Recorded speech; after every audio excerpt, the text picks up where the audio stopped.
महायुतीचे बुलढाणा लोकसभा उमेदवार जाधव यांनी भरला नामांकन अर्ज। बुलढाणा लोकसभा महायुतीचे उमेदवार प्रतापराव जाधव यांनी आपले नामांकन अर्ज जिल्हा अधिकारी यांच्याकडे दाखल केले। महायुतीतल्या बुलढाणा भाजप पक्षामध्ये बुलढाणा उमेदवारीसाठी मोठ्या प्रमाणात नाराजी असताना आता महायुतीतर्फे प्रतापराव जाधव यांनी अधिकृत उमेदवारी अर्ज भरलाय। भाजपचे नेते माजी आमदार विजयराज शिंदे यांनी सुद्धा उमेदवारी अर्ज दिनांक 2 एप्रिल रोजी दाखल केलाय। तर काही दिवसांपूर्वी शिवसेना शिंदे गटाचे आमदार संजय गायकवाड यांनी सुद्धा उमेदवारी अर्ज भरलेला आहे।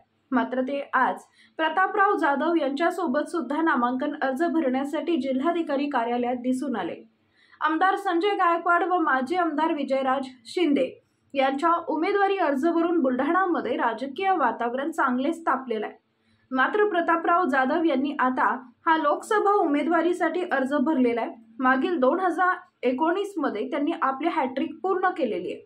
मात्र आता त्यांनी चौथ्यांदा खासदारकीसाठी हा उमेदवारी अर्ज प्रतापराव जाधव यांनी भरलाय।